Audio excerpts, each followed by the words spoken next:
24 मार्च को सर का फ़ोन गया कि आप लोग किसान से जुड़े तो क्या कर सकते हैं। उसमें यहाँ आकर के रणनीति बनी मैम, हमको 4 मोहल्ले यहीं जिस पूर्वांचल में हम लोग बैठे हैं इस समय, इस पूर्वांचल और उधर पुरानी बाज़ार कही जाती है तहसील।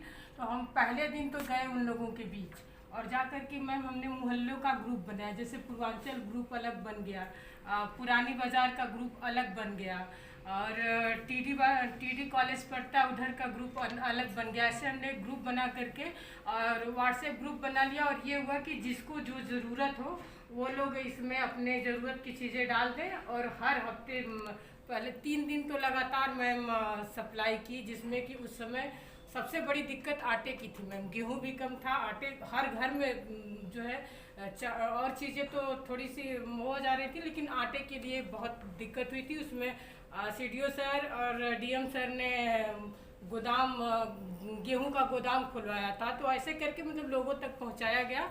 और फिर 3 दिन के बाद मैम जब वो ग्रुप में डालते थे लोग तो हमारी गाड़ियाँ आती थी और उन लोगों को उस जगह का सप्लाई करते हुए फिर ये करीब करीब महीना भर मैम चला ऐसा। ये हम लोग के सप्लाई करने का तरीका रहा।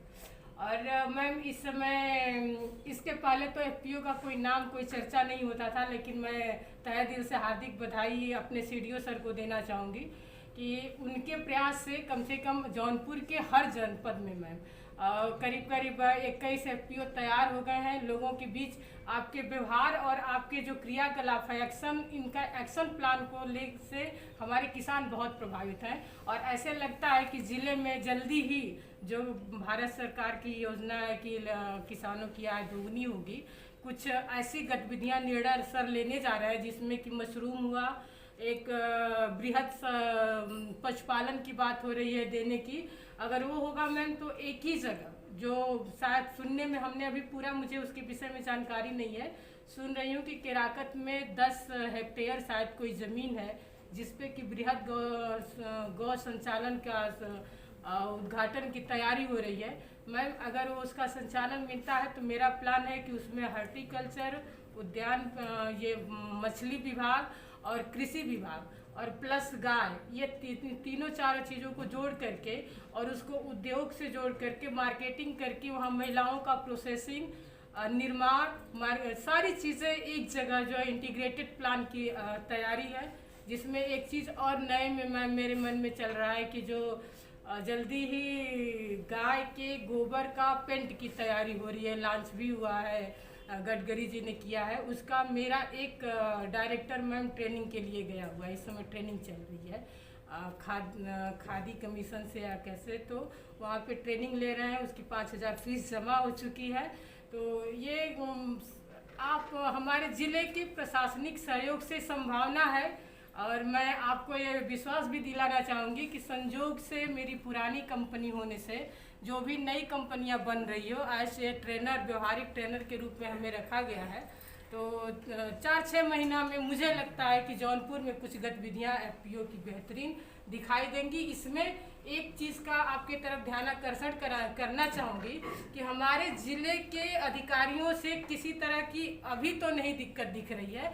प्रॉब्लम मैम जो हमारे बैंक है, जो भारत सरकार की लोकल वोकल और नीड बेस की बात हो रही है, अगर उनको जानकारी मैम एफपीओ की नहीं है। एफपीओ कंपनी का नाम लेते ही हमारे बैंक मैनेजर से लोग लगता है जैसे कोई बहुत बड़ा अपराधी या फिर नीरव मोदी कोई सामने बैठ गया हो और बैंक लेके चला जाएगा, इस तरह का उन लोगों का बिहेव होता है। तो इस पे थोड़ा सा आपसे ध्यान आकर्षण कराना चाहूँगी।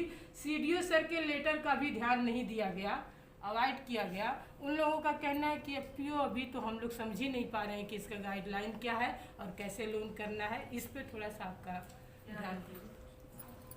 हम लोग रेगुलरली मीटिंग लेते हैं। सिर्फ एफपीओ को लोन नहीं देते हैं कि अन्य लोगों को भी नहीं देते? समूह की दुर्दशा है मैम। समूह का संजोग से मैं एक संस्थान से जुड़ी रही, 700 समूह आपके जनपद में एक जन सेवाश्रम संस्थान है, उन्होंने बनाया। हम ये उस समय जनपद हमारा 7 जिलों में जो वुमेन एसएसजी चुना गया था उसमें हमारा जनपद जौनपुर भी था। 18 तक वो परियोजना था मैम। उसमें 750 समूह हम लोगों ने बड़ी मेहनत से खड़ा किया मैम, लेकिन बैंक एकदम सपोर्ट नहीं करता है मैम। समूह जाते हैं लोग, देखते हैं लोग। अब तो एक ई शक्ति चल रहा है मैम, जिसमें कि समूह का प्रति व्यक्ति का आधार कार्ड, मोबाइल नंबर, उनका नाम, उनका कहाँ वो रहती है, सारा चीज़ ऑनलाइन है मैम। फिर भी 15-15, 25-25 फाइलें नाबार्ड की जमा रही बैंक में, उन्हें कोई असर ही नहीं होता। कहते हैं लोग कि अभी तो केसीसी का चल रहा है, अभी उनको नोटबंदी हो गई, तो अभी मतलब इस तरह से वो समूह के काम को एकदम अवॉइड करते हैं। ये इशू पहली बार रेज हुआ है हमारे सामने। मैं भी जो लास्ट मंथ ज्वाइन किया, तो ये बैंकर्स की हमने जी मैम जिलाधिकारी हूँ। तो इसको अभी बैंकर्स की हमने बहुत ही डिटेल रिव्यू किया था मैम लास्ट वीक में। तो हर सेक्टर में उनकी लेंडिंग हुई है हमारे जनपद में। जो कैश डिपॉजिट की रेशियो है मैम, वो भी अराउंड 45% है। और जो हमारे प्रायोरिटी सेक्टर की लेंडिंग है, चाहे वो एग्रीकल्चर सेक्टर हो, चाहे सेल्फ हेल्प ग्रुप का, अच्छी खासी लेंडिंग है मैम। कुछ बैंक्स हैं जिनमें समस्या है, जैसे वो हम लोगों ने शॉर्टलिस्ट भी किया है और उनके जो टॉप फिल ऑफिसर्स उनसे बात भी कर रहे हैं। बट इस प्रॉब्लम को भी देखा लेते हैं, बहुत सख्ती करेंगे और लेंडिंग को बढ़ाएंगे।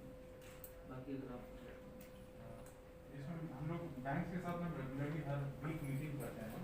जैसे कि हमारा जो इंटरेक्शन का फोकस है वो इंडस्ट्रीज डिपार्टमेंट है मैम, हमारा NRLM है, हमारा फार्मर प्रोड्यूसर ऑर्गेनाइजेशन है।